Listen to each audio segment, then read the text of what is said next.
So I was looking for some kind of cheesy, trashy B movie to watch with a friend, something that you can just kind of sit back and laugh at. This came up on, I think it's on HBO Max. This came out in 2023. Stars Russell Crowe as Father Gabriel Amorth, who was a real life exorcist in the church and was very high up, like personally knew the Pope. So it's based on a real person, and we get to see Russell Crowe on on a Vespa, looking ridiculous, putting on a bad Italian accent.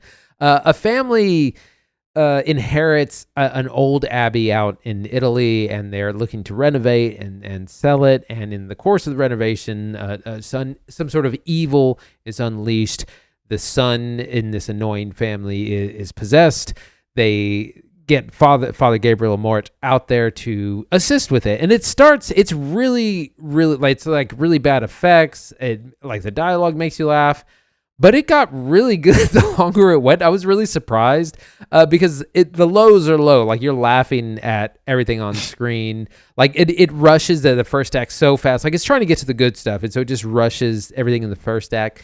But then the second act comes around, and it starts to get really kind of good. Like they discovered this secret room, and there's like a secret tunnel. Turns into the Goonies, and they're like, oh, and it reveals more about actually there's this larger conspiracy, and there's demons involved, and the effects start to be really really good. And again, but that'll be right next to like really bad effects or really cheesy lines.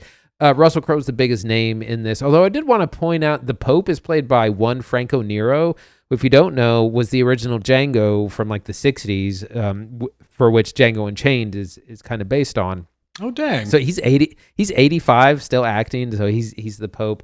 It's something to laugh at, but it also kind of drew me in towards the end, because I was like, oh, this is like a real interesting mystery, and there's like a lot of, again, Catholic mysticism and mythology going on in this, and possession, and he partners with this young priest, and they kind of team up. That they both have tragic backstories. What's really funny is by the end they try to definitely turn this into a franchise, because they're like, well, there's 200 other sites that we need you guys to visit, and they team up like the Avengers, like the Catholic Avengers, that they're going to go and visit all these different sites and purge it of its evil. So it's a big laugh. It's 100 minutes. It's on HBO Max or whatever. It's surprisingly a lot of fun. I think it's funny. It sets up for a sequel. I went looking at the director of this movie, a director named Julius Avery. Believe it or not, we've actually covered their last film on this podcast. You know what it is? I do not. Just quiz you live. Samaritan, the Amazon Prime Sylvester Stallone movie. Yes. Yeah, which also, I remember watching that, and we kind of came out of this, and it's like, this movie looked like it was going to be terrible, and like, little bit had some juice. I was actually a little surprised in Act 2. Like, I kind of leaned in, not so bad. Like, Samaritan was decent. So I'm glad to hear this is kind of in the same space. Also, for Julius Avery, one of their upcoming projects is the Tacoma Exorcism.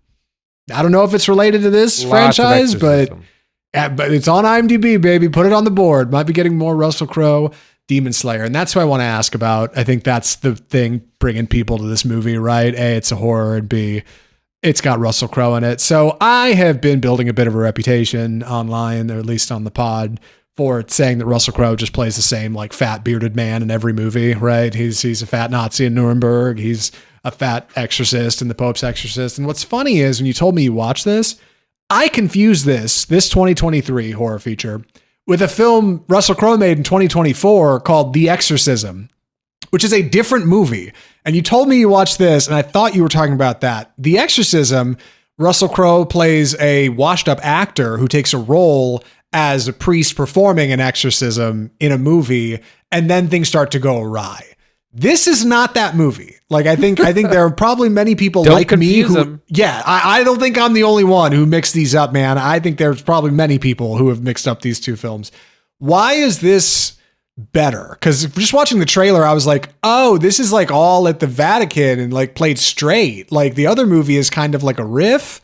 This seems to be like they're going for it. He's the Pope's exorcist. Yeah, like I said, it gets a little bit more serious the longer it goes, and when they start discovering these secret rooms and secret tunnels, and it, has a little bit of that like the Omen vibe, where there's like some sort of long-standing conspiracy going on here that they have to try and uncover and purge. So yeah, it surprisingly just gets a lot better. The possession itself, like the family, are throwaways. Like you're here to just follow Russell Crowe and his sidekick do exorcisms stuff, and that's the rub, and it really works pretty well, or better than I was expecting anyways. Yeah. Is there anybody else in this we'd know? I'm looking at the IMDb. I got, well, Franco Nero, like you said, who's Django. I know in the trailer there's a kid who's possessed, like a young boy. I'm sure he's a prominent plot line in here, or is he just like a quick? So he's the possessed boy. The voice though is by one Ralph Ineson, who was the voice of Galactus in the Fantastic Four, and also has done a lot of A24 work. He was the Green Knight. He's in The Witch. Incredible voice.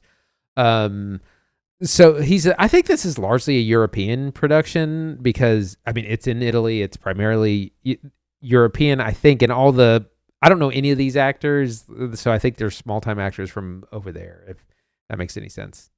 I think like we just talked about Undertone on the pod, and like one of the things I think that really hurt that movie was its setting. It's just set in a place and time in this protagonist's life when things are just dour and bad and they're alone. This is a good example, I think, of how like maybe a middling script can be elevated by a great setting. Like, put me in the catacombs, baby. Who knows what I'm going to find around the next corner, And like that sets up so much seed, like, I don't know, seed bed for like great storytelling or big surprises. A lot of good scares, I think. A lot of good turns, big surprises, things you didn't expect. It's not really scary at all. It's one of those things where like the scares just kind of make you laugh. His sidekick kind of gets thrown against a wall numerous times by like the possessing demon, which just kind of cracks me up. Like again, it's stealing from lots of better movies, so it's not scary. Like I said, it's a fun thing to like sit and kind of laugh at. Well, that's that kind of my final question here. Are we cheering for Russell Crowe or are we laughing at Russell Crowe? Because yeah, it could be both. It could be a little column A, little column B. But like, what are you feeling watching this movie? So it was a little of both. I started out laughing at him, laughing at the situation, laughing at our characters, but then it kind of gets really interesting. Like I said, turns into this Indiana Jones Goonies thing with them unearthing all this stuff under the abbey that they're at. A lot of it's just ridiculous, but it has some really good effects towards the end, and I was kind of surprised. So it got better the longer it went. What's the runtime? Do you remember? 100 minutes. All right, and it's on all right, pretty good quick burn, and it's on HBO Max for anybody who wants to check it out. Andy, would you recommend The Pope's Exorcist? Definitely for horror heads. I think they'd enjoy it, get a good laugh out of it. If you're looking for something silly and kind of lighthearted to watch, it's not a kids movie though. It is like a rated R movie. It does have like some violent stuff or more intense stuff, so it's definitely not for kids. But it's an easy, quick watch if you're a fan of horror movies, possession movies, Russell Crowe, and you want to see what he's doing in his older age. Be fine to check out for free on streaming. I love it. I've been riffing on Crowe. I'm glad he's putting out something that's good. I should say for Nuremberg, like for the performances I've seen him in, even though I'm riffing on him being just, kind of a fat actor, he's very good. He's the best part of Nuremberg. I'd imagine he's the best part of this movie. Shout out Crowe. Keep at it, man. I need to back off on the being mean to the poor man, but there's nothing poor about him. He's doing great. Incredible episode. All right, episode 330 of Off Script. We covered the Oscars. We covered Undertone. Good Luck, Have Fun, Don't Die. The Pope's Exorcist. Wall-to-wall blowout, and we make content like this every single week. And the best way to get it is just subscribe to the channel. But before I get to subscriptions and recommends and notification bells, Andy, what are we watching?